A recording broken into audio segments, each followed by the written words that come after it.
Bismillah, kita mulai. Sudah ya? A'udzubillahi minasyaitonirrajim. Bismillahirrahmanirrahim. Alhamdulillahirabbil alamin wassalatu wassalamu ala nabiyyina Muhammadin wa ala alihi wa ashabihi wa sallama tasliman katsira. Rabbi shrah li sadri wa yassir li amri wahlul 'uqdatam min lisani yafqahu qawli. Rabbana zidna ilman warzuqna fahman. Subhanaka la ilma lana illa ma 'allamtana innaka antal alimul hakim. Bismillah. Insyaallah pada sore hari ini kita akan membahas beberapa hukum syar'i terkait pertanyaan-pertanyaan dari antum. Ya. Dan menurut kami pribadi ini penting bagi semuanya karena kebetulan pertanyaan-pertanyaan yang dilontarkan oleh antum-antum ini itu tidak hanya bermanfaat bagi penanya saja, yang selain penanya pun saya melihat bahwasanya itu penting sekali. Ada yang berkenaan tentang ibadah, ada yang berkenaan tentang akhlak, ada yang berkenaan tentang keluarga, ada yang berkenaan tentang tazkiyatun nafas, ya. Jadi pertanyaan yang bermacam-macam.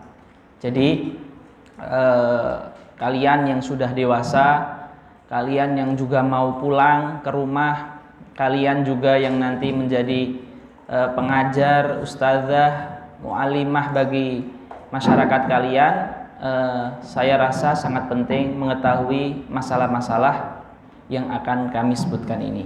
Maka perhatikan dengan baik, luruskan niatkan untuk ibadah kepada Allah Subhanahu wa taala, semoga menjadi ilmu yang bermanfaat. Yang terkumpul ke kami kurang lebih ada 28 ya atau 29 pertanyaan. Jadi banyak sekali. Maka kami minta waktu sampai sahur ya. Kami minta waktu sampai berbuka puasa sampai jam 5:30. Ya, kalian berbuka dengan menghirup udara saja nggak apa-apa. Seperti itu. Karena pertanyaannya ini bercabang-cabang ya. Pertanyaannya bercabang, maka diperhatikan ya, diperhatikan. Yang pertama pertanyaan yang berbunyi hukum siwak atau sikat gigi di siang Ramadan. Ini tentu tentang puasa ya. Ini mungkin sudah banyak yang tahu, tapi ada yang bertanya, tidak ada masalah. Hukum siwak atau sikat gigi di siang hari Ramadan.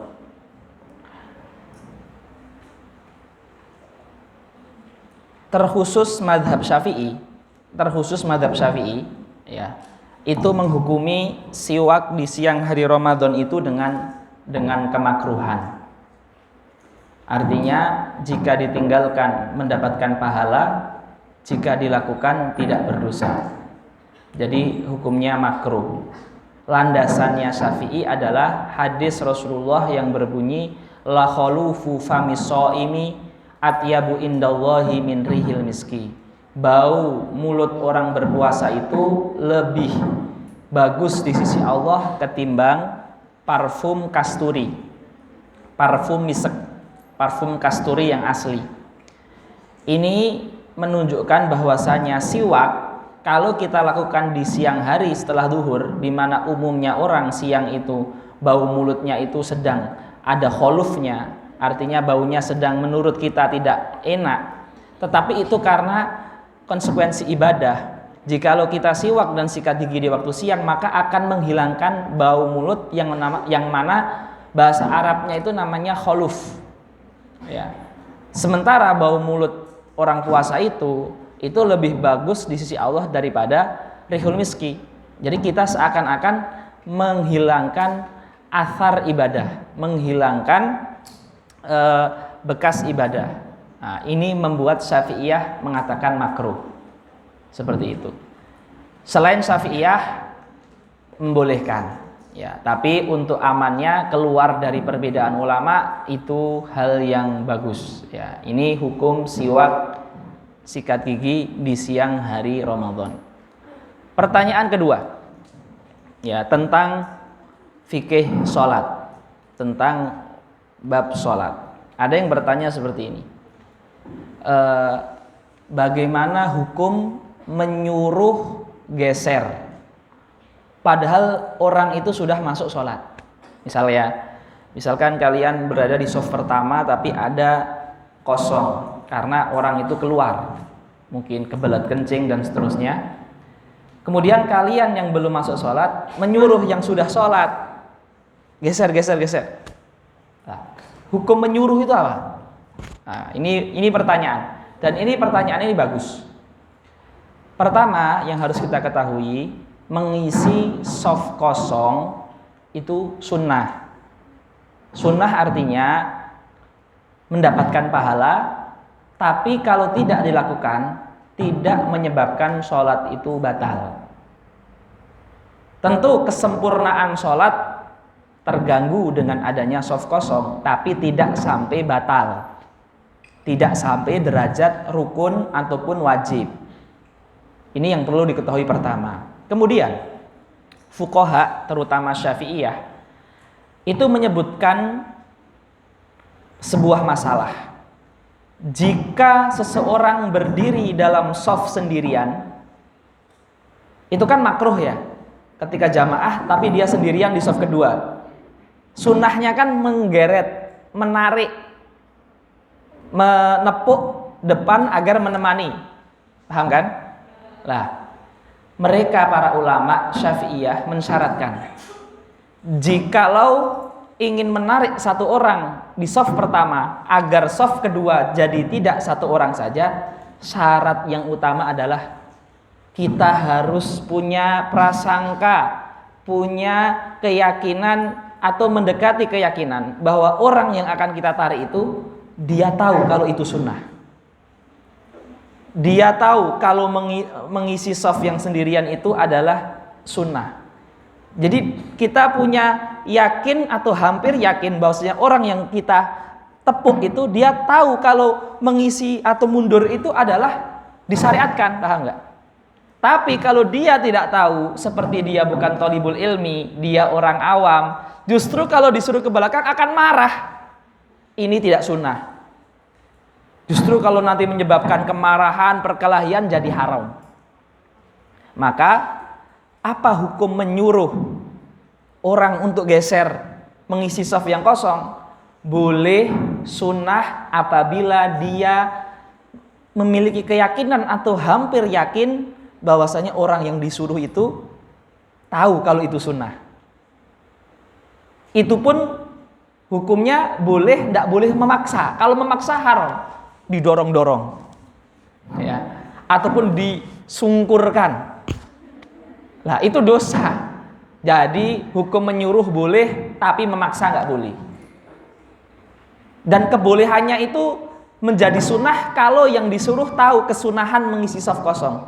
Tapi kalau yang disuruh tidak tahu kesunahannya, maka tidak sunnah. Boleh saja tapi tidak sampai sunnah. Bisa difahami? Fahimtum? Fahimtunna? Alhamdulillah. Ya, ini pertanyaan kedua. Pertanyaan ketiga. Ya, pertanyaan ketiga. Apa hukum, ini fikih tapi berkenaan juga dengan tazkiyatun nafas. Apa hukum menutup mata agar khusyuk sholat? Ya ini. Apa hukum menutup mata? Ada yang kalau menutup mata sholatnya khusyuk, di sini ada? Ada yang kalau nggak menutup mata nggak khusyuk, ada nggak? Ada, tapi sedikit ya, suaranya pelan. Atau mungkin lapar, sudah nggak kuat puasa, ya mungkin ya. Jadi apa hukum menutup mata? Ini disebutkan oleh para ulama, ya Hanafi, Maliki, Hambali, dan sebagian Syafi'iyah, ya itu menyatakan kemakruhan menutup mata ketika sholat. landasannya adalah sebuah hadis yang menunjukkan menutup mata itu membuat ngantuk ketika tidur, ataupun itu serupa dengan ibadah orang Yahudi. Nah, ini salah satu alasannya seperti itu, yang memakruhkan, ya, seperti itu. Dan juga sunnah itu adalah melihat tempat sujud. Nah, ini pendapat pertama mayoritas ulama. Nah, ulama-ulama yang memakruhkan menutup mata dan mensunahkan melihat tempat sujud itu mengecualikan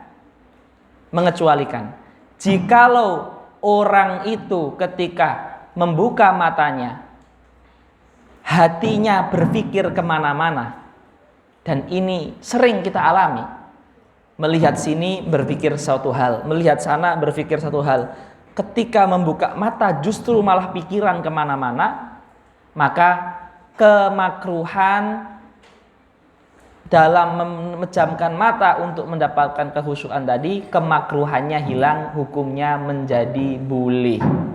Bahkan Imam Nawawi, salah seorang ulama besar di mazhab Syafi'iyah, yang menulis kitab Minhajut Thalibin, yaitu kitab asas, kitab pokok dalam fikih Syafi'i, namanya Minhajut Thalibin. Al-Imam An-Nawawi, pengarang Arba'in Nawawi juga, beliau mengatakan menutup mata itu tidak makruh, kecuali jikalau kita khawatir akan bahaya yang menyerang diri kita gara-gara menutup mata. Seperti ada kalajengking, ada ular di sekitar hutan, di sekitar tempat yang berbahaya, itu makruh. Tapi asalnya tidak makruh. Berarti jawabannya menutup mata untuk khusyuk itu boleh, bahkan dianjurkan, jika memang itu cara untuk mendapatkan kekhusyuan sholat. Ini wallahu ta'ala alam. Pertanyaan ketiga, fahimtuna?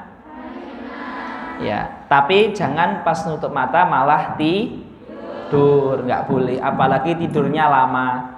Jadi subuh bangunnya baru duha sambil tahiyat akhir, atau sambil sujud, ya, sujud ketiduran sampai sebelum duhur. Ada di sini orangnya?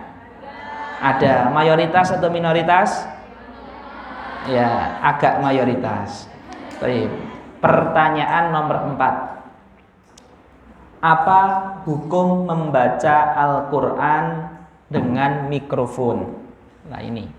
Dan ini syiar Ramadan di Indonesia. Setelah sholat tarawih di tempat di mana-mana itu biasanya melakukan aktivitas tadarus Al-Quran. Afan, Ukti, masih berjalan kan? Nah, dilihat ya. Kalau berhenti langsung kabari biar nanti dipencet lagi. Antum melihat itu ibadah loh, ya. Membantu dakwah seperti itu. Ya, membaca Quran dengan mikrofon. Lah, ini disebutkan oleh ulama Syafi'iyah dalam kitab berjudul Bughyatul Mustarsyidin. Nah, antum harus tahu judul kitab, karena tahu kitab itu juga ilmu. Tahu kitab itu juga ilmu. Ini kitab tentang fatwa-fatwa.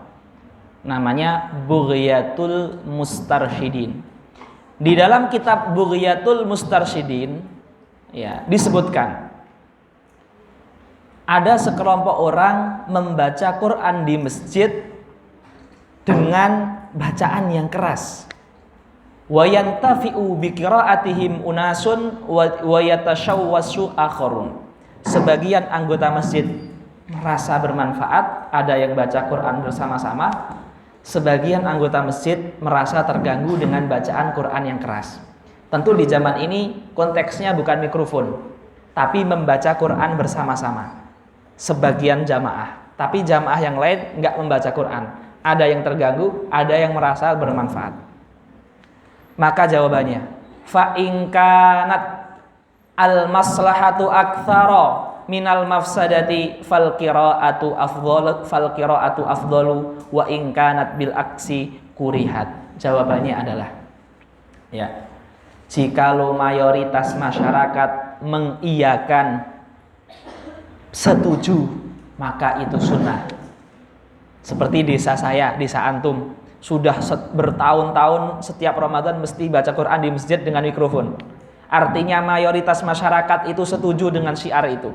Hukumnya sunnah. Jikalau mayoritas terganggu seperti wilayah minoritas, maka makruh. Bahkan kalau yang mayoritas itu tidak setuju dan bisa melukai, ya, merusak, itu bisa jadi haram. Paham ya? Jadi ini kondisional. Ya, tergantung wilayah masing-masing. Ini kondisional. Baik. Bahkan disebutkan masalah yang lain ya. Membaca Al-Qur'an yang keras jika lo mengganggu orang sholat di sampingnya atau mengganggu orang yang sedang tidur. Tentu tidurnya tidur yang halal, bukan tidur di waktu sholat terus dia belum sholat. Ya, itu kalau menyakitinya itu sangat-sangat bisa menjadi haram. Seperti itu. Maka dari itu ini dilihat terkhusus mikrofon ini dilihat mayoritas masyarakat. Ya, ketika mayoritas masyarakat itu setuju, maka minoritas tidak boleh untuk melarang karena maslahatnya lebih banyak. Ini kitab Bughyatul Mustarsyidin. Pertanyaan keempat tadi.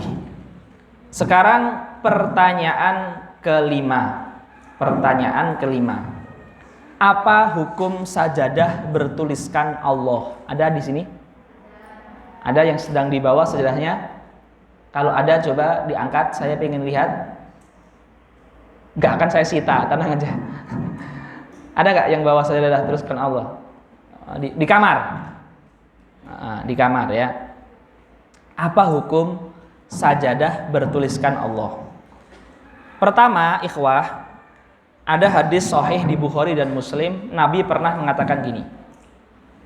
Idhabu bi khamisati hadhihi ila Abi Jahm. Bawa kain yang bermotif ini atau pakaian yang bermotif ini, bawa pergi. Wa atuni bi anbijaniyah, tapi datangkan ke saya kain yang polos. Fa innaha alhadni anifan an sholati, karena kain yang tadi tidak polos tadi itu mengganggu konsentrasi sholat saya.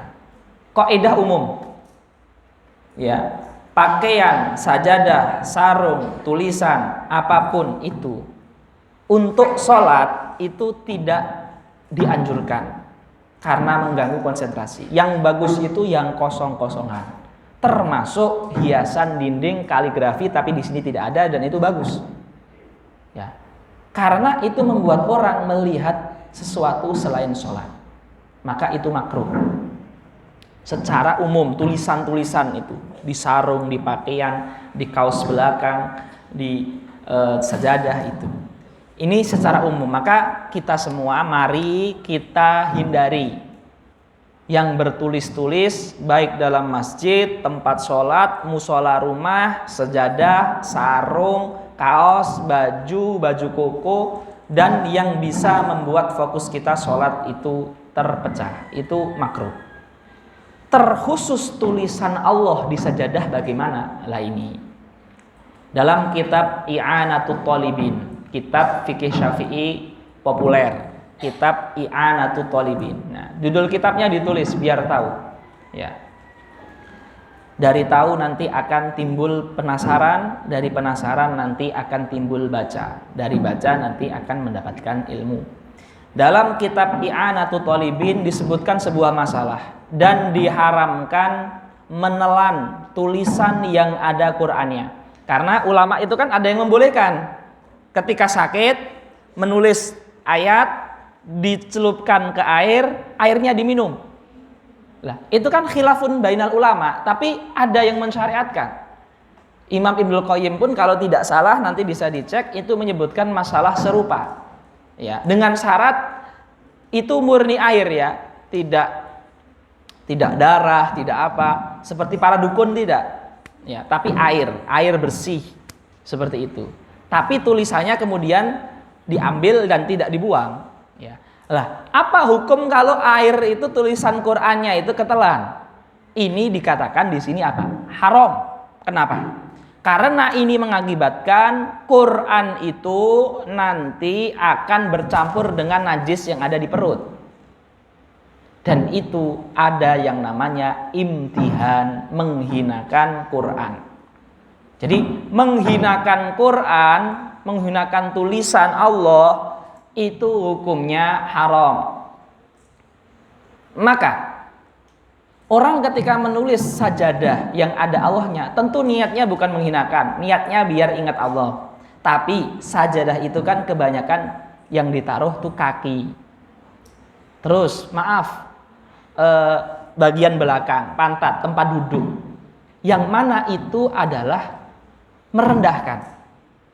Ya, maka kalau saya itu condongnya itu berbahaya gitu loh. Sajadah ada tulisan Allah itu berbahaya gitu loh. Karena sajadah itu seringnya di bawah.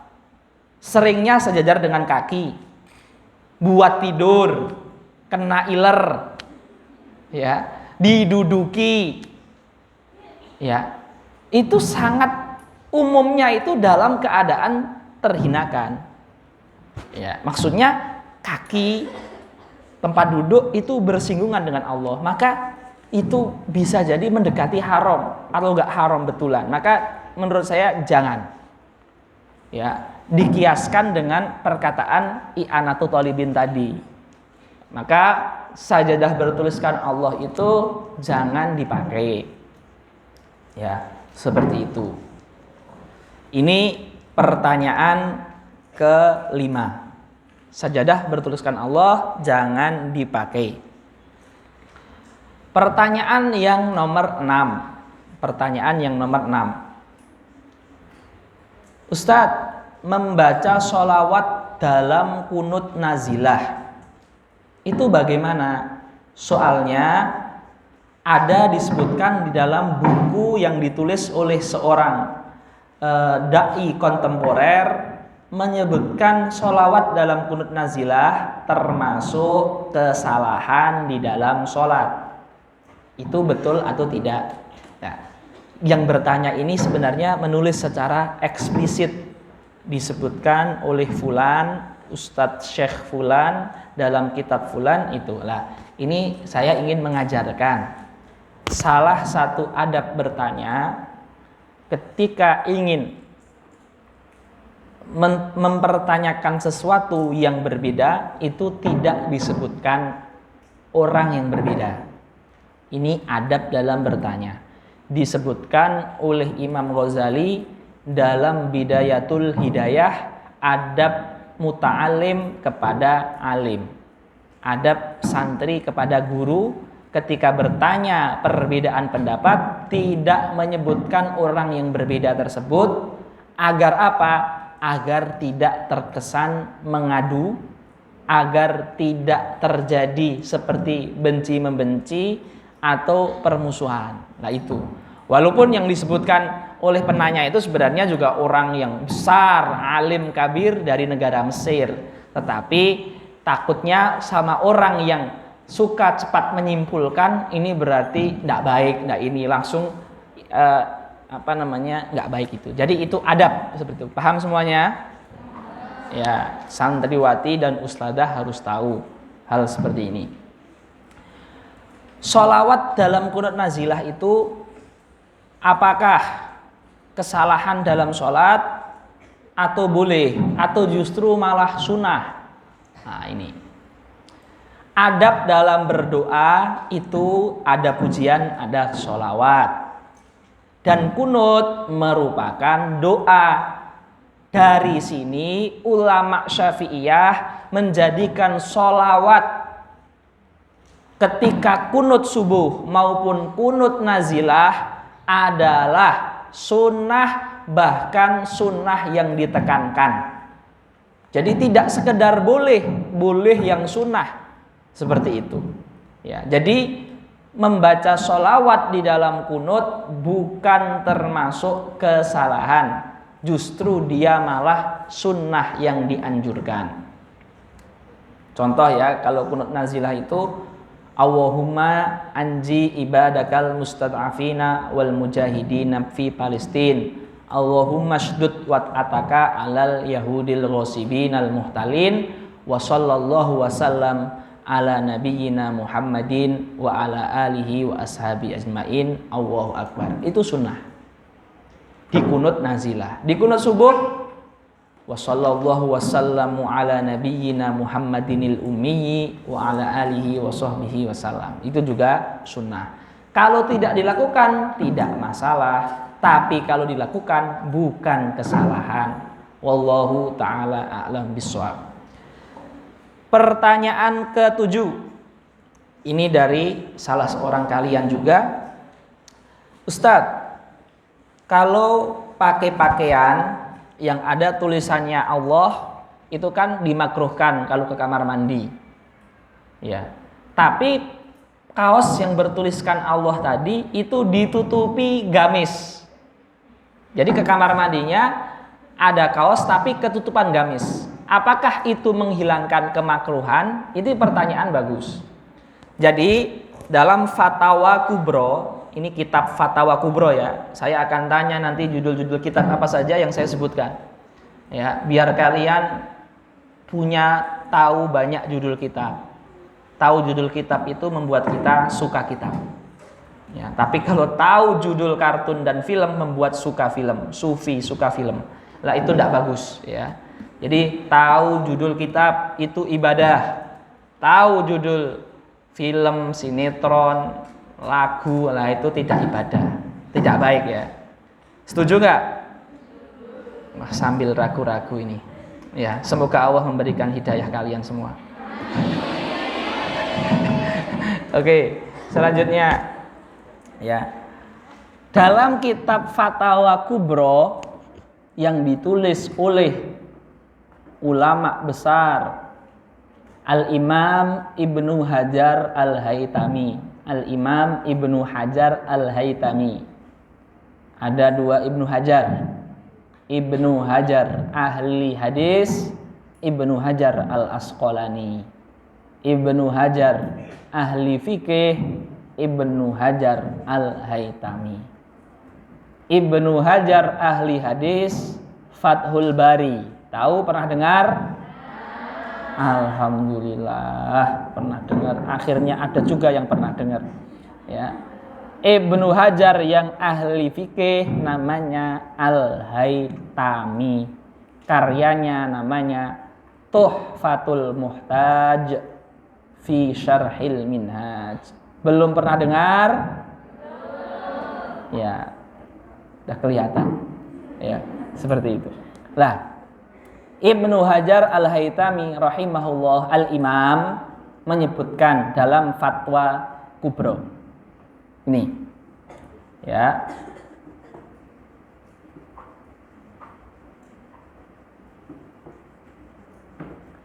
Jadi disebutkan gini. Yahrumu dausu al-waraqi, ya. Yahrumu dausu al-waraqi, diharamkan menginjak kertas awil khirqati atau kain yang tertulis nama Allah atau nama Rasulullah. Ya. Itu haram. Menginjak karena penghinaannya itu jelas.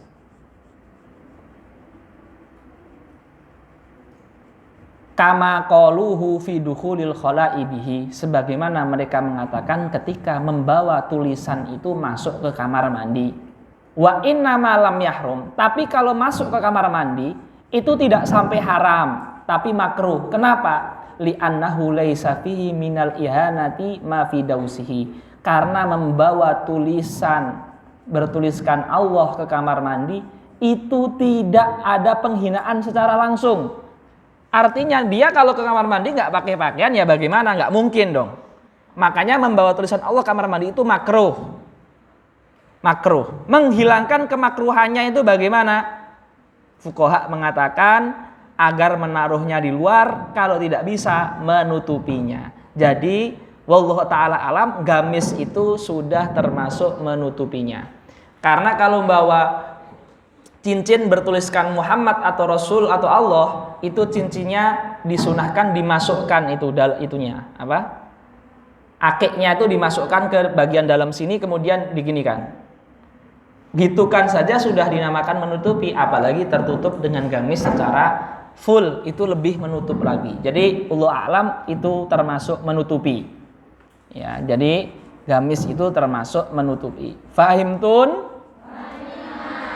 Alhamdulillah. Ya. Pertanyaan nomor 8. Pertanyaan nomor 8 ini pertanyaannya berat karena jawabannya panjang, membuat capek dan yang bicara itu lemes karena puasa udah sore lagi. Ya. Tapi nggak apa-apa kita jawab. Nomor 8. Bagaimana agar khusyuk dalam sholat? Nah ini. Khusyuk itu susah atau susah sekali? Susah sekali. Karena khusyuk dalam sholat artinya kita baik semuanya. Jadi kalau kita mau tahu kita sudah baik atau belum, hati kita sudah bersih atau belum, pikiran kita sudah bersih atau belum, ketakwaan kita, keimanan kita, itu dilihat dari khusyuk. Maka dalam hadis sahih diriwayatkan Imam Tabrani, awwalu ilmin yurfa al khusyuk. Ilmu yang pertama kali Allah angkat adalah khusyuk. Khusyuk ini adalah neraca ukuran kebaikan seseorang di sisi Allah dan di sisi manusia. Maka pantas kalau kita ini belum baik karena belum bisa khusyuk. Khusyuk ini susah sekali. Kalau kita mengatakan tujuan hidup saya biar bisa khusyuk sholat full sebelum meninggal, itu cita-cita yang besar. Ya, bukan cita-cita yang main-main atau yang remeh-remeh. Itu besar. Masih berjalan ya? Alhamdulillah. Nah, bagaimana biar kita khusyuk? Nah, ini muhadharah tersendiri ini. Ini kelas sendiri harusnya. Jadi apa namanya? Pelajaran sendiri. Tapi pertama gini. Kita itu tidak khusyuk itu karena ada yang namanya bisikan. Bahasa Arabnya khawatir. Al-khawatir artinya adanya bisikan-bisikan. Bisikan ini bisa berasal dari dalam diri kita, berpikir kemana-mana, membayangkan banyak hal, bisa berasal dari luar.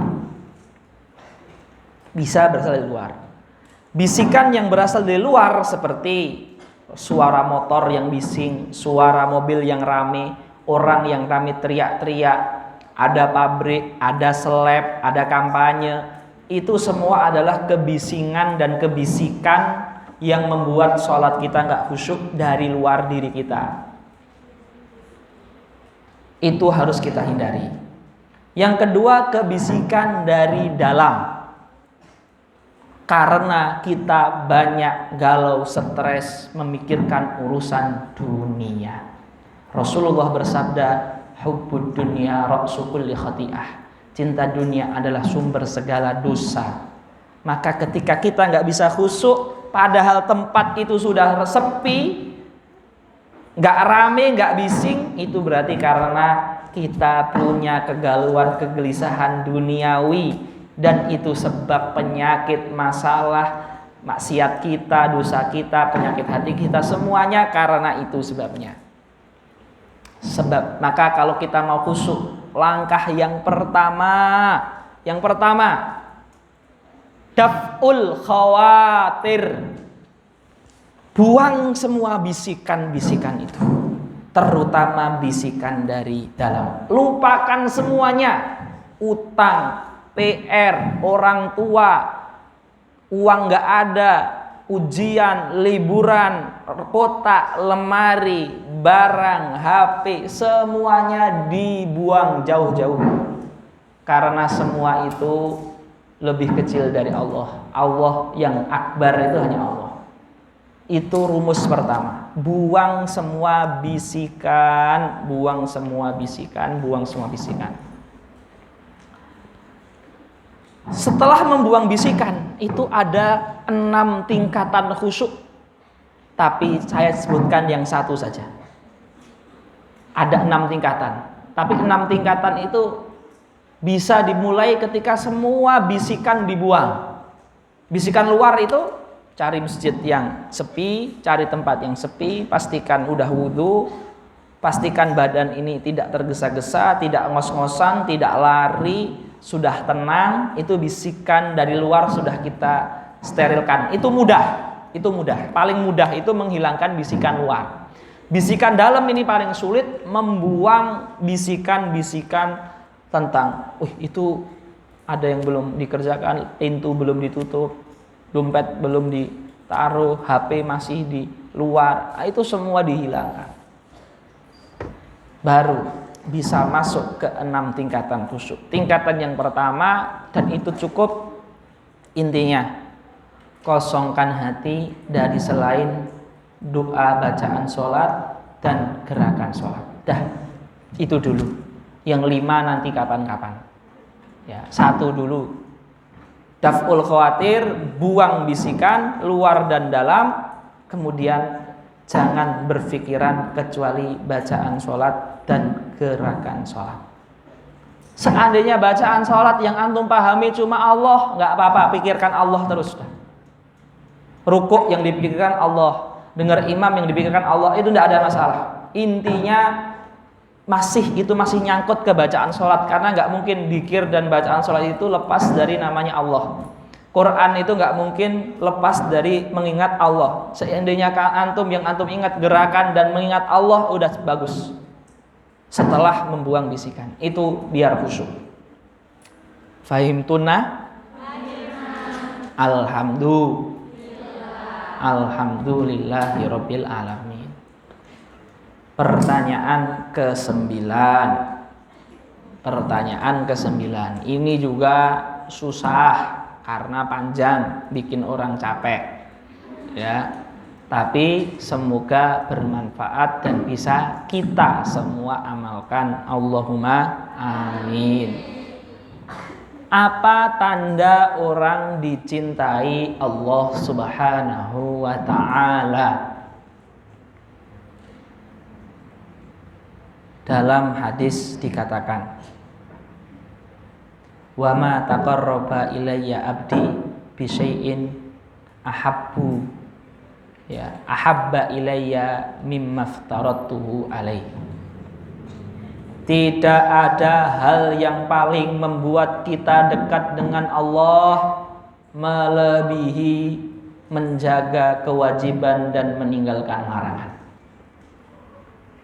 Kalau kita menjaga kewajiban dan meninggalkan larangan, kita akan sampai ke derajat orang yang dekat. Tapi dekat itu belum dicintai. Orang itu kalau mau dapat cintanya seseorang, dapat cintanya ayah, dapat cintanya ibu, dapat cintanya guru, teman, ya, itu harus pertama dia mendekat. PDKT, mendekat. Ketika dekat itu ada beberapa yang dekat, berlomba-lomba mendapatkan cinta. Tapi dekat dulu, baru cinta. Tapi nggak mungkin langsung cinta sebelum dekat. Orang yang dicintai mesti dekat, tapi orang yang dekat belum tentu dicintai. Lah, menjaga kewajiban itu, menjauhi maksiat itu syarat mutlak untuk dekat sama Allah. Tapi kalau untuk cinta ada satu lagi. Wa ma yazalu abdi yataqarrabu ilayya bin nawafili hatta libah. Dan hambaku selalu melazimi sunnah-sunnahku, nawafil-nawafil, mandub-mandub, mustahab-mustahab, selalu melazimi yang sunnah tidak wajib tadi sampai aku mencintainya. Jadi orang yang dicintai Allah itu ciri-cirinya menjaga dari yang haram, kemudian menjaga kewajiban dan melazimi yang sunnah Walaupun 1, 2, 3 sunnah tapi dilazimi menjadi sering. Itu ciri-ciri dari hadis. Dari hadis. Dari Quran apa? Wa'lamu anna fikum Rasulullah law yuti'ukum fi katsirin minal amri la'anittum walakinallaha habbaba ilaikumul iman wa zayyanahu fi qulubikum wa karraha ilaikumul kufra wal fusuqa wal isyan. Ketika kita benci dengan kefasikan, kekejian, kemungkaran, kemaksiatan, ketika itu salah satu bukti Allah mencintai kita. Tapi ketika kita menikmati kekejian, kemungkaran, kemaksiatan, berarti Allah membenci kita. Fahimtun? Masih kuat? Masih capek? Masih lapar? Ya, gak apa-apa, sabar ya. Alhamdulillah. Itu pertanyaan ke-9. Pertanyaan ke-10 tentang fikih puasa. Tapi ini penting karena kalau melakukan dosa besar. Hukum liwat ketika puasa. Ya, enggak apa-apa. Harus ditanyakan biar tahu. Ya. Harus tahu. Ini ada yang bertanya, kita jawab. Ya. Liwat itu definisinya adalah berhubungan melalui kemaluan belakang, baik istrinya ataupun yang bukan. Itu namanya semuanya liwat dosa besar. Dosa besar. Dan itu kok keras sekali. Dan itu kalau menghalalkannya kafir ya. Jadi dosa besar. Selain dia dosa besar di puasa maupun di selain bulan puasa, kalau dilakukan di bulan Ramadan, maka dia harus membayar kafaroh uzma, kafaroh agung, denda besar, puasa 2 bulan berturut-turut, dan jika tidak mampu memberi makan 60 orang miskin. Jadi hukumnya seperti berhubungan badan. Liwat itu dosa besar, orangnya fasik, harus taubat. Tidak cukup dengan kebaikan tanpa taubat. Taubatnya harus taubat yang hatinya menyesal, ada azam kuat di hati. Kalau taubatnya nggak ada penyesalan, tidak sah. Kalau meninggal dunia dalam keadaan pelaku dosa besar, tahta masyiatillah, di bawah kehendak Allah.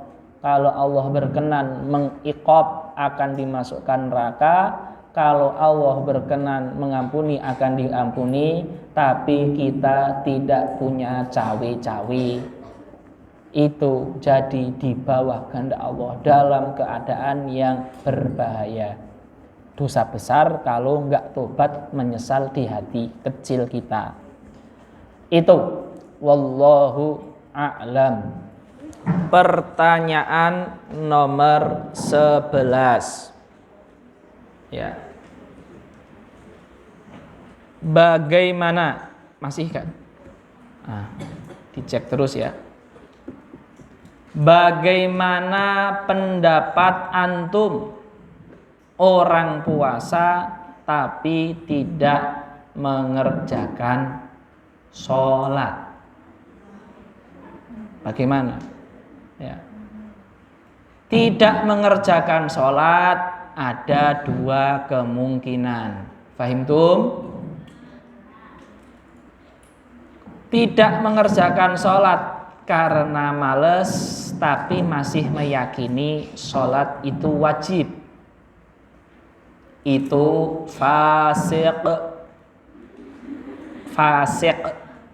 Masih muslim, masih wajib puasa, tapi dia tentunya berdosa besar karena tidak sholat, tapi masih wajib puasa. Kalau udah nggak sholat, nggak puasa, masih mengaku puasa dan sholat itu wajib, dosanya bertambah-tambah. Jadi tetap wajib puasa. Jadi alhamdulillah masih puasa. Dosa besarnya nggak 2, 1. Ya, walaupun kita suruh sholat, suruh taubat, suruh mengganti, tapi puasa tetap wajib.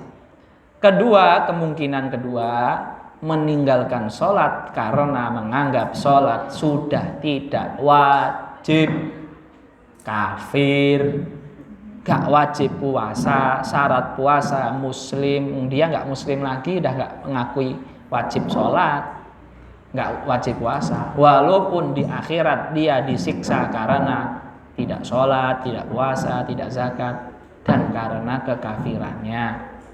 Fahimtum? Alhamdulillah. Pertanyaan ke-12.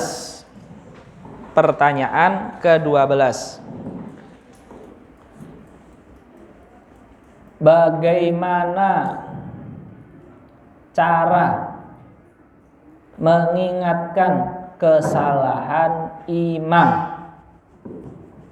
Ada imam yang pernah salah? Ada imam yang tidak pernah salah? Ya. Keduanya mungkin. Bisa iya, bisa enggak. Ya. Kalau kesalahan imam itu pada bacaan, jikalau bacaan yang wajib seperti Al-Fatihah, maka wajib mengingatkan dengan cara bersuara lembut dan satu suara. Jadi alhamdulillahi rabbil alamin waladhdallin. Loh, namanya imam pertama, baru di pondok pertama, di depan jamaah ratusan, gemetar, ya kan, deg-degan, panas dingin, keringat berkucuran, AC mati, kipas nggak nyala. Lah wajar, itu sangat masuk akal. Bismillahirrahmanirrahim. Ar-Rahmanirrahim. Allamal Quran. Lah, itu sangat wajar. Ya, jadi dia itu pikirannya sudah surat nanti itu apa yang akan saya baca. Ya. Lah, itu kan wajib mengingatkan. Mengingatkannya bagaimana?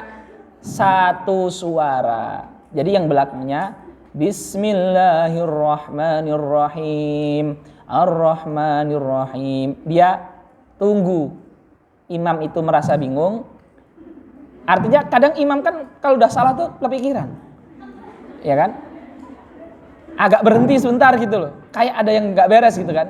Lah, ketika itu yang belakang alhamdulillahi rabbil alamin.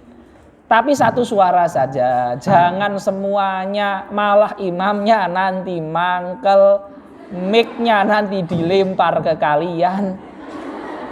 Ya, satu saja yang depan. Makanya yang depan itu sunnahnya yang qari, yang hafid. Alhamdulillah. Jangan sambil keras juga. Alhamdulillah. Nah, santai saja. Jangan ngegas masih, ya. Jangan ngegas. Seperti itu. Jadi itu kalau kesalahan bacaan yang wajib. Kalau kesalahan bacaan yang sunnah, kayak dia nggak hafal lanjutannya, ya nggak apa-apa. Nggak ingatkan nggak apa-apa. Ya. Dan ini penting, ikhwah. Ini pendapat saya ya. Kalau ini pendapat saya. Kalian yang hafid, kalau imam dan pas baca surat pendek itu nggak hafal lanjutannya, kalau memang mentok itu langsung ruku aja, nggak usah kesuwen gitu. Itu kenapa? Karena jamaah di belakang itu perasaannya beda dengan imam. Imam perasaannya pengennya hafal sesuai target, rencana dan tujuan, ya, SOP. Tapi jamaah itu kalau tarawih itu pengennya yang ringan-ringan. Ya, nggak ada masalah. Pengen yang ringan itu bagus. Wong itu udah bagus ringan itu kok. Menjalankan sunnah, menghidupkan malam. Terus ringan itu membuat kita semangat untuk sholat istiqomah sampai akhir Ramadan. Lebih khusyuk. Seperti itu. Ya. Tapi bukan berarti yang panjang itu disalah-salahkan. Juga nggak usah disalahkan gitu. Tinggal bicara yang baik-baik, nanti kesepakatan bersama. Sepakat mayoritas pengen panjang, ya panjang. Mayoritas pengen biasa, santai, nggak panjang-panjang, ya nggak panjang-panjang. Ya. Dibahas dengan penuh persaudaraan, ukhuwah Islamiyah. Setuju? Ya, maka itu. Kalau kesalahannya gerakan, jika gerakannya itu wajib seperti lupa iktidal, langsung lupa ruku, langsung sujud. Jangan tertawa, namanya lupa itu nggak salah. Wong Allah saja mengatakan, hadis Rasul saja mengatakan, innallaha tajawaza an ummati al khata'a wan nisyana wa mastukrihu alaih. Allah itu mengangkat dosa orang yang lupa, yang tidak tahu dan yang terpaksa, yang dipaksa, yang diancam. Allah saja mengampuni, masa kita menertawakan? Ya, nggak boleh. Ya, tidak boleh. Maka dari itu, kalau lupanya gerakan seperti langsung sujud tanpa rukuk, mengingatkannya dengan mengatakan subhanallah dengan niat zikir. Kalau niatnya ngobrol, Syafi'iyah mengatakan sholatnya batal. Subhanallah dengan niat zikir atau zikir dan mengingatkan. Subhanallah, subhanallah,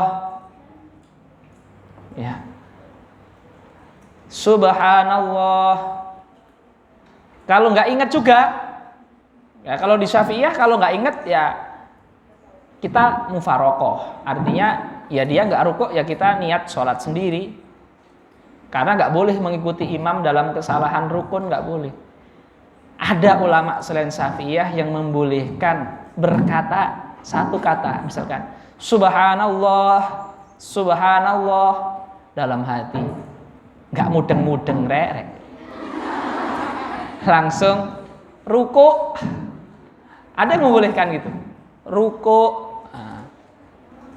Ruko, irka, satu kata saja. Ruko, itu ada yang membolehkan selain Syafi'iyah. Wallahu ta'ala alam bishawab. 13. Pertanyaan 13. Bagaimana cara sujud yang benar?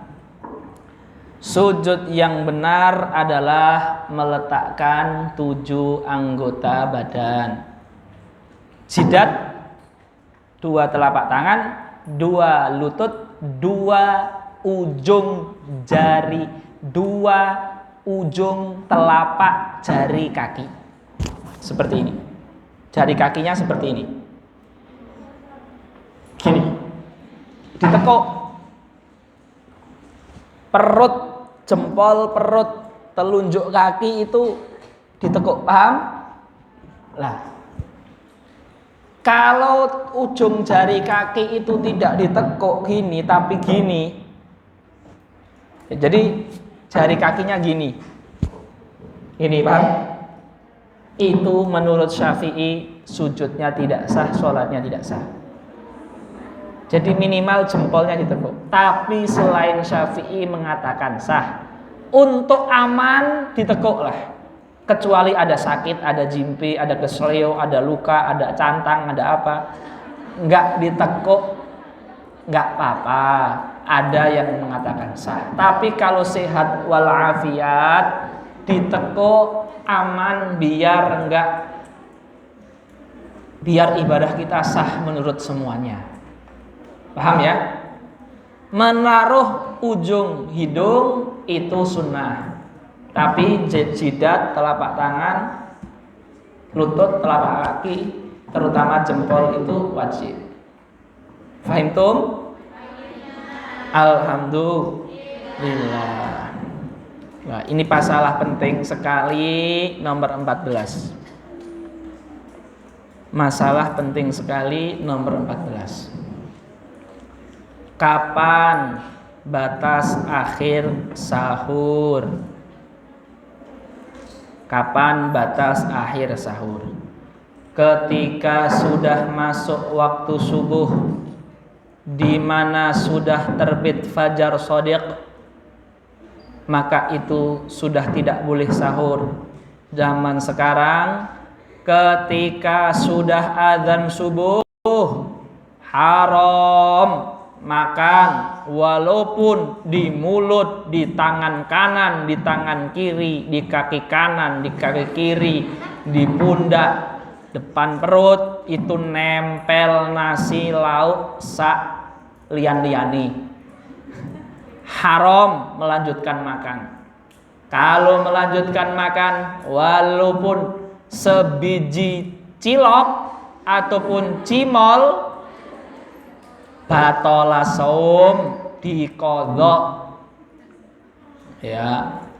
Ustadz, bagaimana dengan hadis yang berbunyi, jika kalian mendengarkan azan dan bejana masih di tangan kalian, jangan taruh bejana sampai menghabiskan yang di bejana tadi.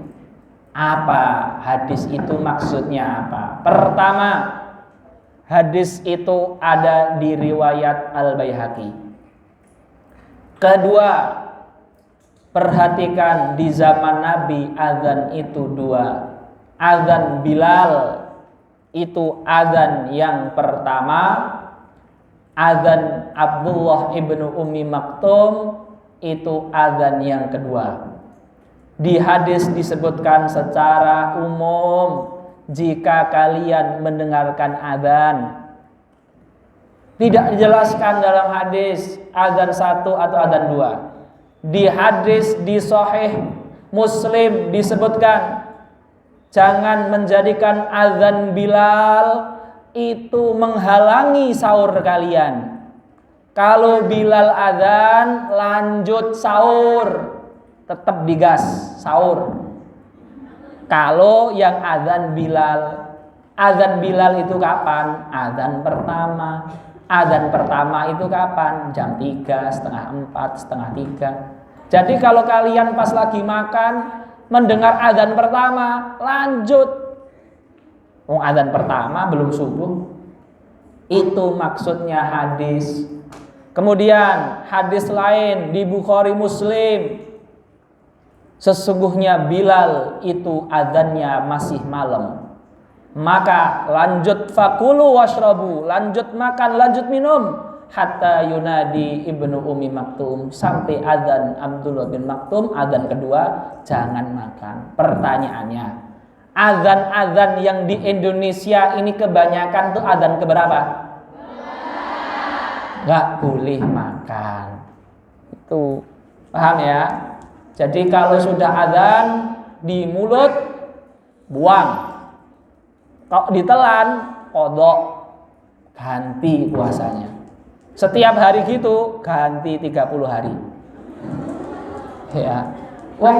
Sunnah sahur itu berhenti sahur sebelum 50 ayat waktu sholat subuh. Jadi kalau sahurnya itu selesai jam 4:30, ya jam 4:15 sudah nggak sahur lagi. Paham ya? Jadi sahur itu jangan mepet-mepet seperti itu. Jadi disunahkan mengakhirkan sahur itu maksudnya bukan kok sahur 1 menit sebelum adzan subuh. Mengakhirkan itu artinya di akhir malam, awal malam itu jam 10-an. pertengahan malam jam 12, jam 1, jam 2. Lah sahurnya jam setengah 4. Tapi bukan kok sahurnya itu 1 menit sebelum azan. Ya nggak bisa sahur. Malah sunnah sahur nggak tercukupi. Wong sunnah sahur itu biar kuat. Masa kuat puasa makanya cuma 1 menit. Ya nggak itu maksudnya. Nah, fahim tuna. Ya, yang masih makan ketika adzan, taubat, istighfar, biar husnul khotimah. Ya. Pertanyaan nomor 15. Ya. Pertanyaan nomor 15. Apa hukumnya ketika duduk tasyahud akhir malah duduknya kayak tasyahud awal? Tasyahud akhir kan sunnahnya duduk tawarruk, tapi malah duduknya kayak tasyahud awal iftirash. Sholatnya tetap sah karena cara duduk itu bukan kewajiban. Apalagi kalau dia nggak duduk tasyahud akhir karena sempit, nggak ada masalah.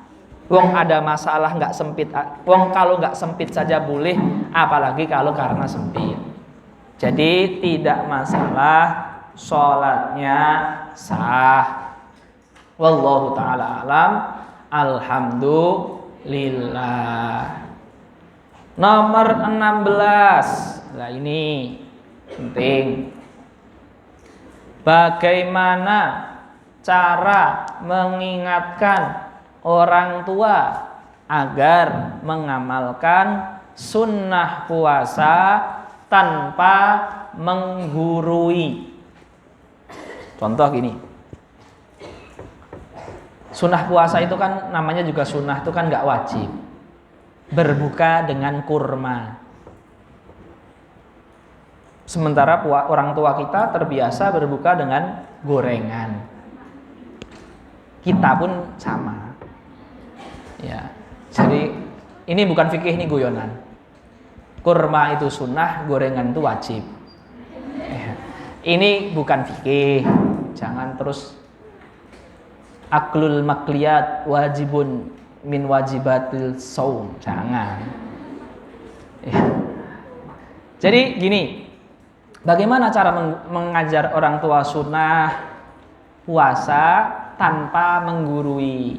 Perhatikan. Pertama, para santriwati yang mondok, yang dimuliakan Allah. Pertama, pahamilah.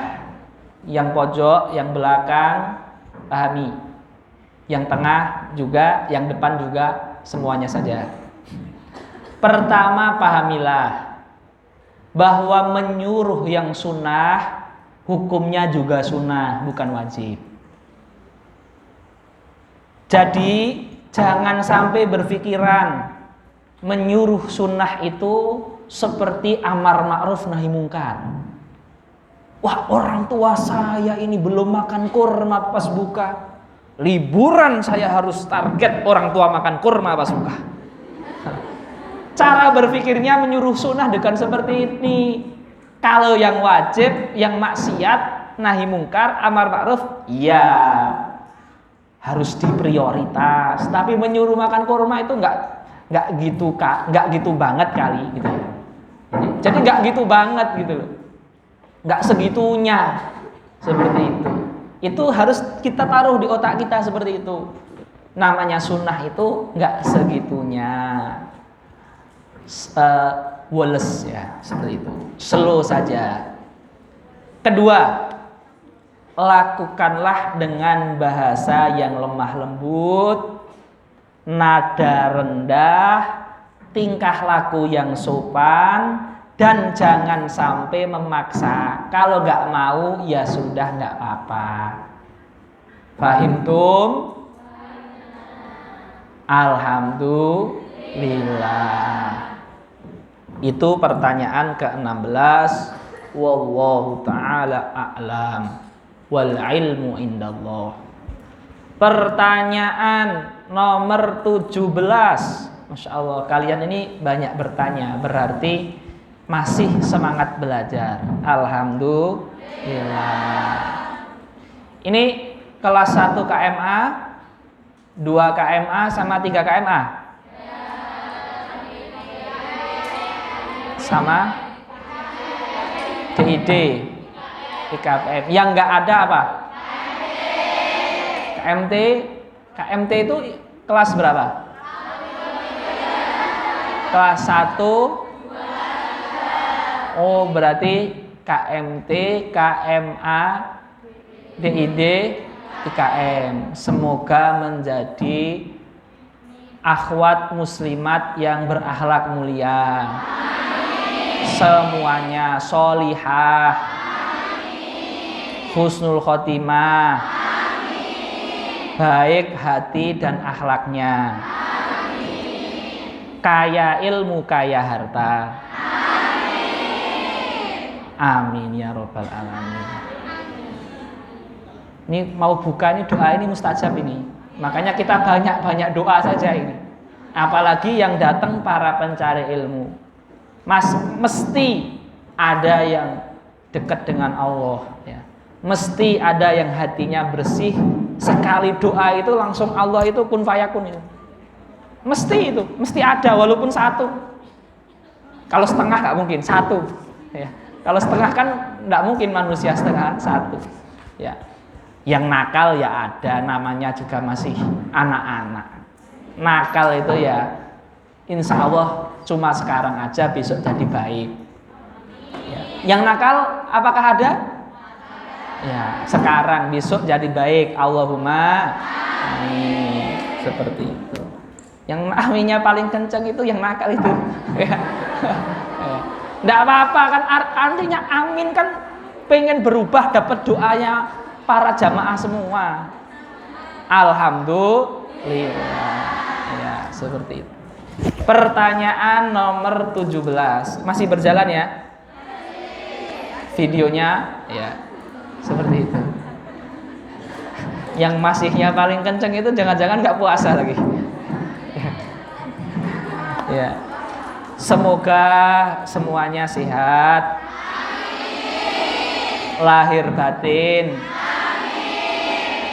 Pertanyaan ke-17. Merapatkan shaf dengan mata kaki ya. Merapatkan shaf, menempelkan mata kaki. Merapatkan shaf, menempelkan mata kaki. Apakah untuk dinamakan sunnah rapet harus nempel? Apa harus? Ya. Si paling rapet ya, merapatkan shaf itu sunnah. Dan untuk mencapai sunnah nggak harus menempel dengan mata kaki. Terus bagaimana? Ya ini, perhatikan ikhwan. Ya. Ada hadis di dalam Bukhari Muslim itu mengatakan sahabat itu menempelkan lengan pundak dengan pundak dan menempelkan kaki dengan kaki. Ingat, ini yang pertama, riwayat yang pertama. Menempelkan pundak dengan pundak, menempelkan kaki dengan kaki. Riwayat yang kedua, menempelkan leher. Iya, bentar. Ini ada di riwayat Abu Daud, hadis riwayat Nu'man bin Bashir. Kita disuruh untuk bentar, bukan menempelkan leher, maaf. Mensejajarkan leher dan menempelkan lutut. Bentar, perhatikan. Ya. Bentar. Jadi ada perintah menempelkan kaki, perintah mensejajarkan leher, perintah menempelkan lutut, perintah yaitu lutut, kaki, pundak dan sejajar leher. Jadi yang dirapatkan 3, lutut, kaki, pundak. Yang disejajarkan leher. yang dirapatkan 3, yang disejajarkan 1. Nah, selanjutnya ini penting ya. Ikhwah semua, ya. Bagaimana coba? Bayangkan ya. Sebentar, bayangkan.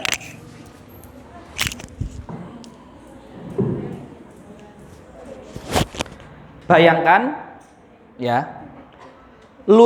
Kaki nempel, ini nempel, pundak nempel.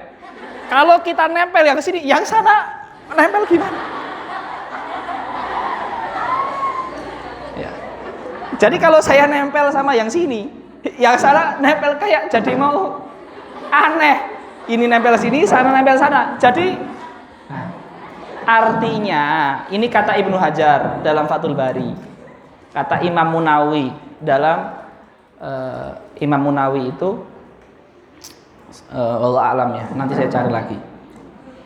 Imam Munawi punya banyak sekali syarah ya. Salah satunya yaitu syarah Jami' Shaghir, namanya Faidul Qadir syarah Jami' Shaghir. Tapi saya nggak memastikan dari kitab tersebut. Tapi maksudnya Imam Ibnu Hajar itu ya, perintah merapatkan, menempelkan kaki, lutut, pundak, lutut, kaki gitu ya. Perintah itu artinya bukan menempel, artinya dirapatkan, disejajarkan semaksimal mungkin, di mana nggak bisa dimasuki orang gitu, paham? Jadi kalau tidak nempel, nggak nempel cuma dikit 1 cm, 2 cm, 3 cm, itu bisa dimasuki orang nggak 3 cm itu? Semut aja, kalau raja semut mungkin nggak bisa masuk itu. Ya maksudnya udah rapet itu gitu loh.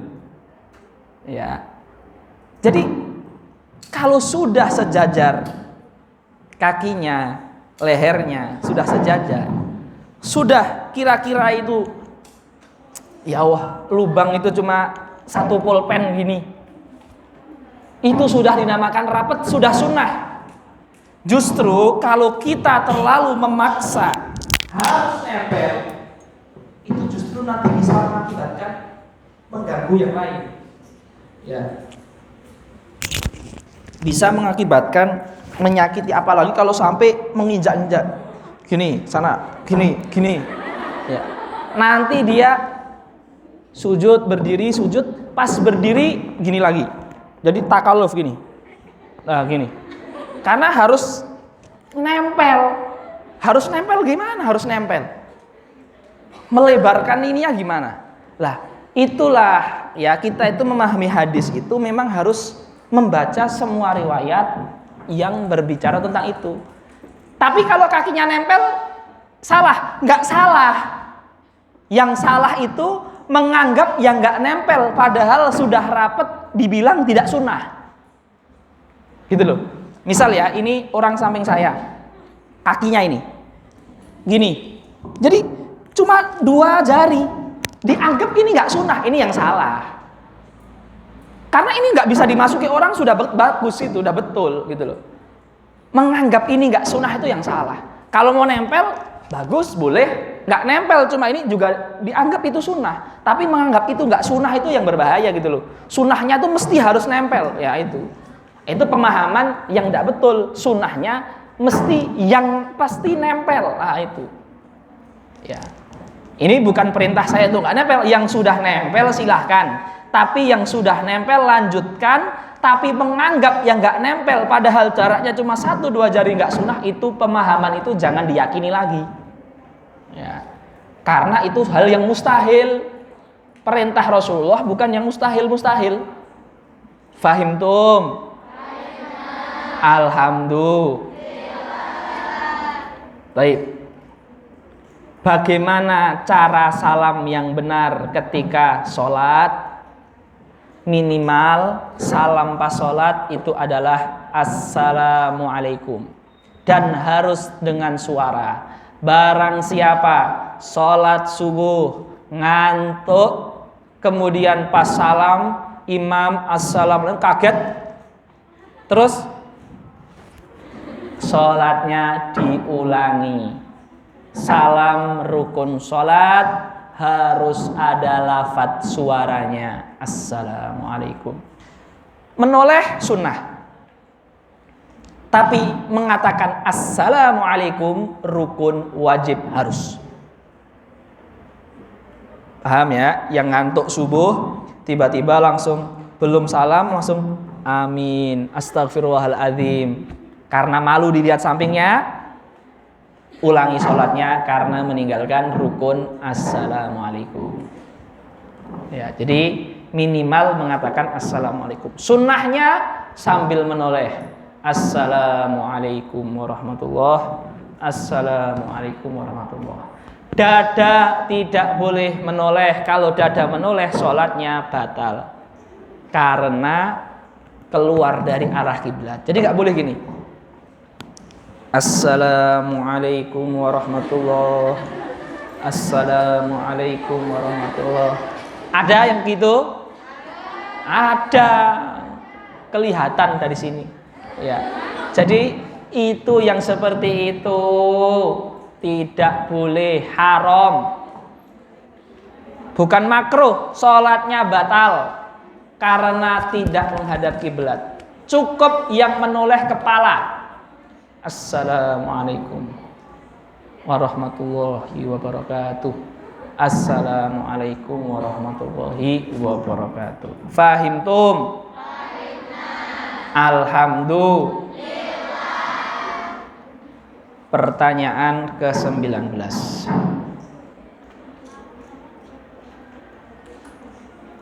Sholat dan puasa wanita istihadhah.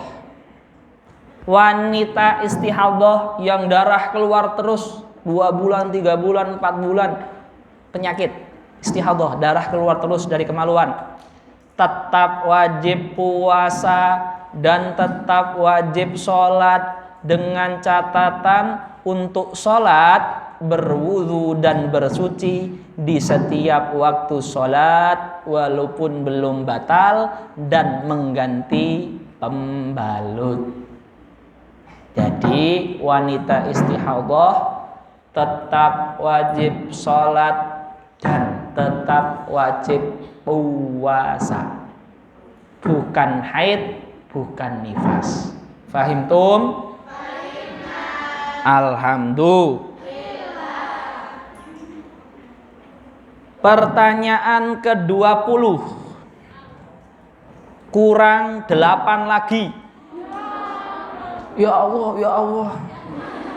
Sabar. Yang sabar itu subur. Ya, sabar itu disayang Allah. Alhamdulillah. Siap sabar? Siap. Ya, gitu loh namanya para mujahidah itu harus sabar. Betul nggak? Ya, harus betul. Kalau nggak betul sesat antum. Hukum orang yang mengatakan, ih, tumben sholat. Ada orangnya? Ya. Ih, tumben baca Quran. Cie tahajud cie. Nah, apa hukum orang yang mengatakan seperti itu? Hukumnya secara zahir itu ihtikor, memandang orang lain dan mengatakan orang lain dengan ibarat lisan, pandangan mata yang merendahkan. Itu maksiat mata dan maksiat lisan. 2 maksiat, 2 dosa. Adapun hatinya itu lahir karena rasa sombong, rasa bangga, rasa merendahkan. Itu penyakit hati. Jadi di sini terkumpul setidaknya 3 maksiat. Maksiat lidah, maksiat mata, dan maksiat hati. Itu perbuatan dosa. Tobat. Tobat lur. Seperti itu ya. Silahkan bertaubat kalau ada yang mengatakan ke temannya tumben baca Quran dan semisalnya. Fahimtum? Alhamdulillah. Pertanyaan nomor 21. Ustadz, katanya di bulan Ramadan itu ya setan itu dibelenggu. Bisa nggak ada kerasukan setan di bulan Ramadan? Loh, pertanyaan bagus ini. Susah kan dijawab? Iya. Hadisnya itu jelas. Setan dibelenggu itu hadis sahih.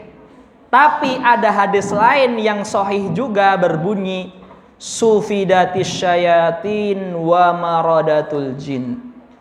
Dibelenggu para setan-setan dan pimpinan pentolan-pentolan para jin. Jadi Imam Qurtubi mengatakan yang dibelenggu adalah sebagian jin, yaitu jin-jin yang marodah, jin-jin yang pentolan-pentolan penjahatnya jin.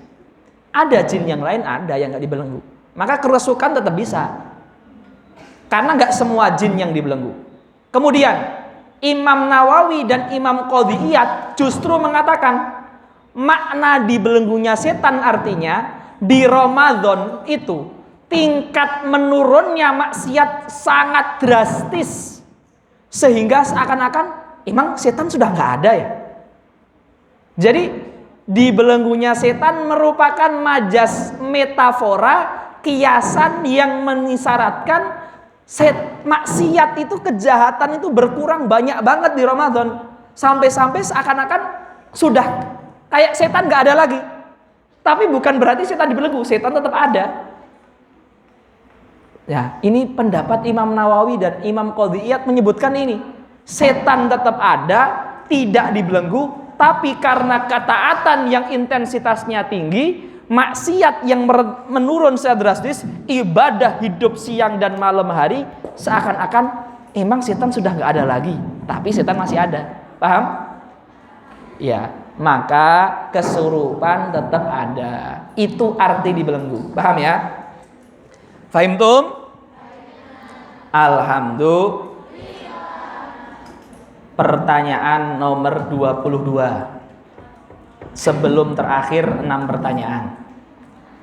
Lebih baik terawih di rumah atau ikut jamaah kampung tapi cepat, Ustaz? Jawabannya, selama rukun-rukun sholat terpenuhi, maka sholat itu sah. Terutama adanya tumakninah di ruku', di iktidal, di sujud, di duduk di antara dua sujud. Ada ketenangan walaupun cuma baca Al-Fatihah dan Yasin, Alif Lam Mim, Thaha, itu sholatnya sah. Selama ada rukun-rukun, wabil khusus tumakninah di ruku', iktidal, sujud, duduk di antara dua sujud. Maka sholat berjamaah dengan jamaah yang banyak dan dilakukan di masjid lebih utama daripada sholat di rumah, karena itu sholatnya sah. Ya, cepat itu belum tentu buruk.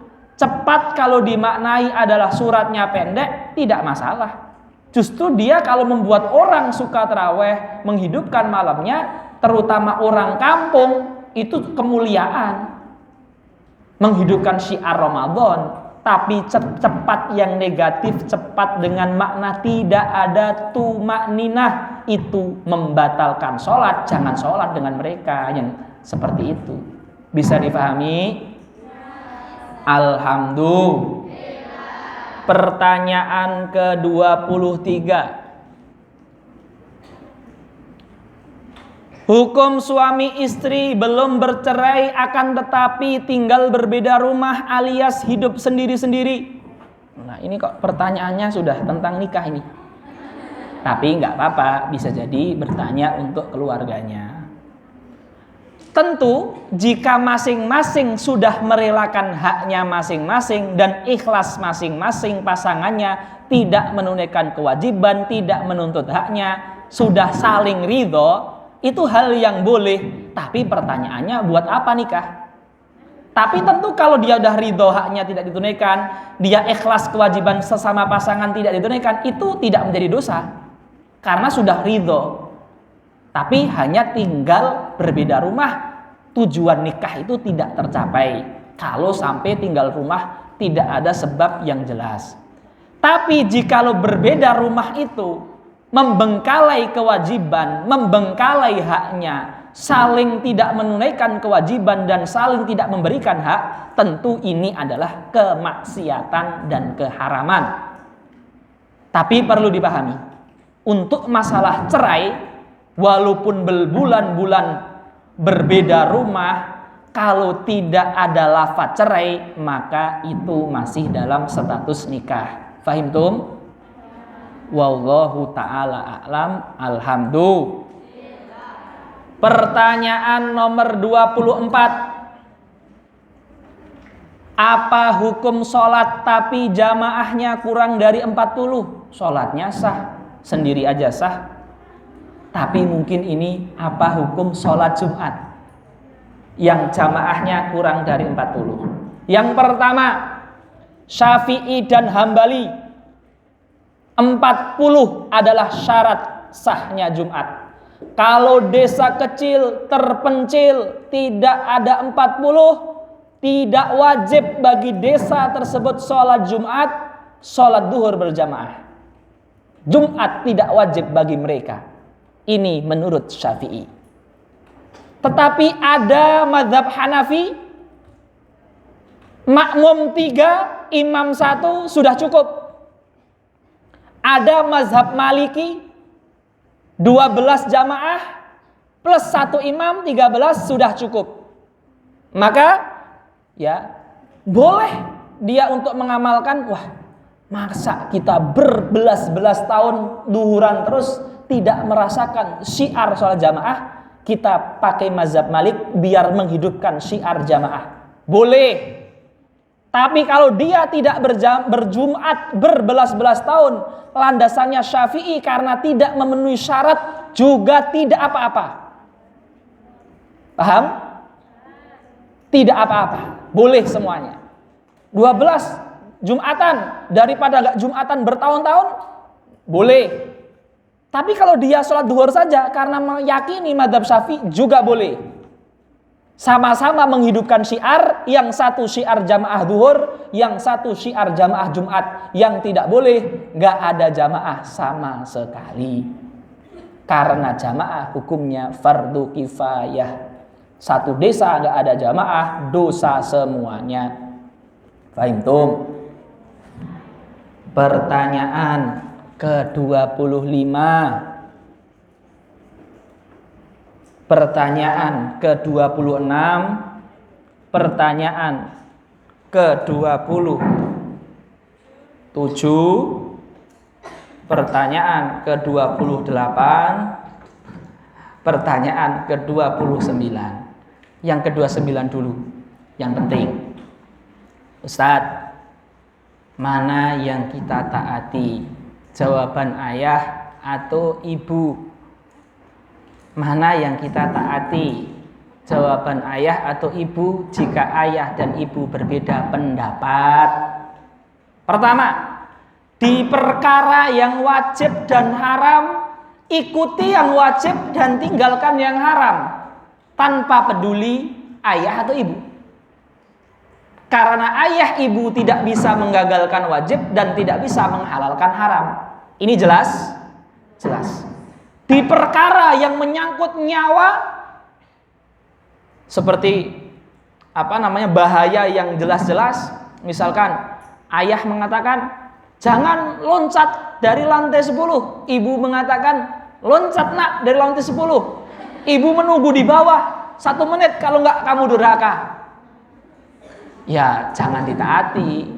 Jelas-jelas itu membuat kita mati dan bukan jihad itu. Ya. Ini jelas. Kalau berkenaan wajib dan haram, yang wajib lakukan, yang haram tinggalkan, tanpa peduli ayah atau ibu. Tapi ini yang ditanyakan mungkin bukan ini. Di perkara yang sifatnya boleh, di perkara yang sifatnya sunnah tidak wajib, terus ayah menyuruh, ibu melarang, atau ayah melarang, ibu menyuruh, seperti ini kan? Maka siapa yang dikeutamakan, yang didahulukan? Yang didahulukan adalah ibu. Allah menyuruh istri, kalian kan calon istri semua ini. Allah menyuruh istri taat suami, tapi Allah menyuruh anak seberapapun banyak jumlahnya lebih ke ibunya. Ibu taat ke satu orang, tapi beranak-anak taat ke satu ibu, dibalas berkali lipat. Jadi taat istri ke suami itu bukan zalim, karena Allah membalas taat anak itu lebih ke ibunya. Dan ini disebutkan oleh guru kami dalam kitab Fikih Birrul Walidain. Saya bacakan, wa qaddimil umma ladat tanazu'i liriqatin wal hamli wal maradi. Dahulukan ibu jikalau ada perselisihan dengan ayah, karena ibu lebih kasih sayang, karena ibu pernah mengandung, karena ibu pernah menyusui. Dan ini tidak bisa diganti dengan apapun. Lidza qad warada an khairil wara ila thalathin amruha mukarrara. Bahkan Rasul mengatakan ibumu, ibumu, ibumu 3 kali, ayahmu sekali. Dan ini sandaran dalil sunnah hadisnya. Fa akrimil umma wahid ilaiha fa jannatul khuldi tahta rijlaiha. Muliakanlah ibu dan berpihaklah ke ibu, karena surga itu di bawah kaki ibu. Maka contoh, ayah pengen poligami.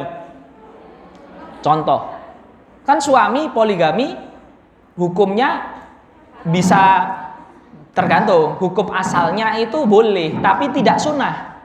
Kalau di Syafi'i sunnahnya istri 1. Mazhab Syafi'i sunnahnya istri 1. Poligami tidak sunnah, boleh tapi tidak sunnah. Ya, lah, jikalau suami atau ayah ingin poligami, tapi ibu tersakiti hatinya karena ayah poligami, anak harus berpihak kepada ibu. Karena kalau anak berpihak kepada ayah sementara ibu tersakiti, dia telah menyakiti ibu, dan dalam keadaan pertikaian dia harus berpihak kepada ibu. Ya. Fahimtum? Alhamdulillah, seperti itu. Kecuali ibunya malah yang maksa ayahnya poligami. Bisa jadi, namanya juga orang itu beda-beda, nggak boleh digebiah-uyah, nggak boleh disama-samakan. Ada yang beda. Misalkan ibu mengatakan poligami saja Pak, anak mengatakan nggak mau, saya nggak mau punya ibu 2, saya pengennya ibu 1 saja, tauhid. Nah, misalkan anak seperti itu, ya kalau seandainya ibunya tidak tersakiti ketika ayahnya poligami, terus anak mendukung ayahnya, ya itu tidak menyakiti. Tapi seringnya adalah yang namanya ibu itu mesti adalah sakit. Ketika itu anak bingung berpihaknya kemana? Berpihaknya ke ibu. Ya, seperti itu. Berpihaknya ke ibu, jangan sampai menyakiti ibu. Ini pertanyaan ke-29. Kita akan selesai 5:30. Selesai atau tidak? Kalau 5:30 kita akan selesai. Taib. 25. Hukum masih lanjut ya ini ya. Hukum membangun iup-iupan untuk kuburan. Seperti terop. Seperti penutup di atas kuburan. Ini disebutkan dalam kitab Busyra Karim, kitab fikih Syafi'i. Boleh membangun kuburan itu dalam keadaan darurat, seperti takut dicuri, takut kena banjir, takut kena hewan buas. Kita berbicara kuburan wakaf ya, kuburan umum yang ada di sekitar kita ini. Kuburan umum itu namanya kuburan wakaf, tanah wakaf. Jadi kalau orang di kuburan umum tanah wakaf, apalagi tidak ada hewan buas, selama ini aman-aman saja, nggak ada kejadian pencurian mayat dan seterusnya, membangun tutupan gitu, itu mempersempit hak orang lain, dan itu wakaf, itu haram. Wallahu a'lam, saya condong ke haram, walaupun ini perlu dibahas lagi.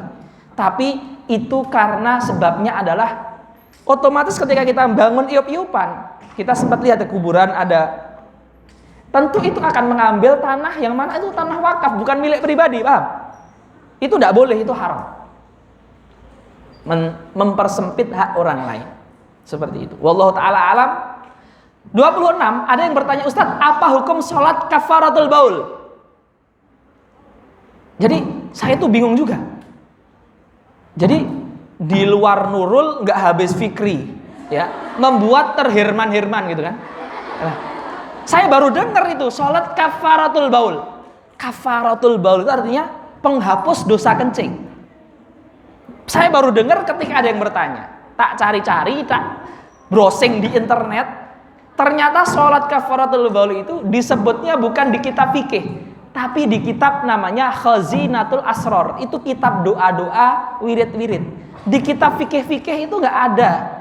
Wallahu a'lam ya, setahu ana nggak disebutkan sholat dosa kafaratul baul. Maksudnya gini, ya, orang ketika kencing itu kan terkadang ada yang nempel, ada yang netes, ada yang ini. Takutnya kan membuat sholat nggak sah, tapi kita nggak tahu. Terus pengen minta ampun kepada Allah dari dosa-dosa yang nggak kita ketahui ketika kencing. Lah, kalau inginnya seperti itu, sudahlah. Sholat sunnah apapun itu, qobliyah subuh, ba'diyah subuh, dengan niat sholat itu boleh, atau sholat sunnah 2 rakaat, sholat sunnah mutlak. Dan itu sholat itu sebanyak apapun boleh. Setelah itu atau ketika sujud, bermohon kepada Allah dimaafkan dosa yang nggak kita tahu. Allahumma inna nastaghfiruka mimma la na'lam wa nastaghfiruka mimma na'lam. Tanpa membuat sholat baru. Tapi saya juga gak berani menghukumi sholat ini dengan macam-macam. Tapi intinya solusi saya, sholat sunnah apapun atau sholat sunnah mutlak ketika sujud atau ba'das salam, istighfar dengan yang pengen kita istighfari. Karena saya khawatir sholat yang tidak disebutkan di buku fuqaha itu, saya khawatir itu makruh atau haram atau masuk dengan sholat yang macam-macam. Paham ya? Itu saya katakan seperti itu. Wallahu ta'ala alam. 27. Ketika kita khawatir tidak bisa makan, apakah termasuk kita menghina Allah? Ketika kita khawatir nggak bisa makan, apakah termasuk kita menghina Allah? Kalau menghina dalam artian menghina yang menyebabkan kafir seperti dalam terminologi fikih, maka tidak. Artinya ini bukan seperti hukum orang yang menghina Allah sehingga dikatakan kafir, seperti ulah orang liberal yang menghina Allah dan Quran dan seterusnya. Tapi kalau dalam terminologi tazkiyah atau akidah, artinya imannya belum sempurna, hatinya tawakalnya belum, yakinnya kurang. Jadi masih ada penyakit hati dan tauhid hati yang belum sempurna, itu iya. Jadi kalau dikatakan kafir syahadat, ya tidak secara fikih. Tapi kalau akidah kita kurang, hati kita belum bersih, tawakal kita kurang, lah itu berarti kita harus memperbaikinya. Gitu ya. Dan semua kita harus memperbaikinya. Terakhir, alhamdulillah, gak sengaja membawa tulisan Allah bahasa Indo ke kamar mandi. Sebagaimana tulisan Arab itu makruh, harus ditutupi, tulisan Indo Allah juga harus makruh dan ditutupi juga apabila ke kamar mandi. Hadirin para santriwati, tulabul ilmi yang dimuliakan Allah, semoga kita diberikan amal atas ilmu, diterima puasa kita. Saya mengajak berdoa. Kita doakan orang tua kita, terutama yang sakit atau yang sedang terkena musibah, kesehatannya, rezekinya dan seterusnya, terutama para orang tua kita, semoga diberikan kesembuhan, kelancaran. A'udzubillahi minasyaitonirrajim. Bismillahirrahmanirrahim. Alhamdulillahirabbil alamin, ya arhamar rahimin, ya akramal akramin, ya mujibas sailin, ya ghafirad dzunub, ya qabilat taub, ya man ala kulli syai'in qadir wa bil ijabati jadir. Allahumma shalli wa sallim wa barik ala sayyidina Muhammadin wa ala alihi wa sahbihi wa sallama tasliman katsira. Allahumma liwalidina wa abaina wa walidatina wa ummahatina wa kullu man lahu fadlun alaina minal masyayikhi wal asatidati wal muallimin wal muallimat wal mudarrisin wal mudarrisat wal ustadzina wal ustadzat.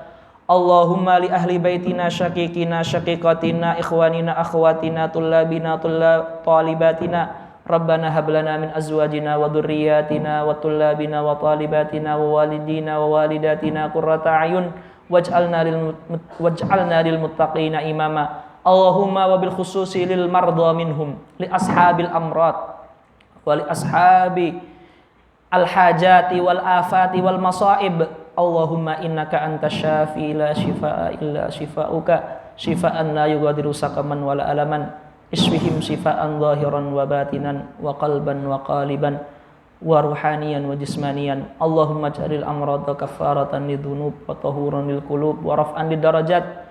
Allahumma barik lahum fi ilmihim wa umrihim wa amalihim waj'alhum mimman tala umruhum wa suna amaluhum warzuqhum rizqan halalan tayyiban mubarakan fih wa dzurriyyatan shalihatan tayyibah wa sihhatan wa afiyatan daimah ya rabbal alamin. Allahumma taqabbal minnal siyama wal qiyama wal qira'ata. Allahumma taqabbal minnal amala bil ilmi. Allahumma taqabbal minna. Allahumma rzuqna husnal khatimah wa na'udzubika min su'il khatimah. Allahumma nas'alukal jannata wa ma qarraba ilaihi min qawlin amal wa na'udzubika minan nari wa ma taqarraba ilaihi min qawlin amal. Allahumma nas'alukal jannata bila hisab. Allahumma allih baina qulubina wa aslih dhata bainina wajma'na fi dari karamatika bil hisab wa qina adzaba yauma tu'adzi badak. Wa sallallahu wasallam ala nabiyyina Muhammadin wa ala alihi wa sahbihi wa sallama tasliman katsira walhamdulillahi rabbil alamin. Saya cukupkan sekian. Wassalamualaikum warahmatullahi wabarakatuh.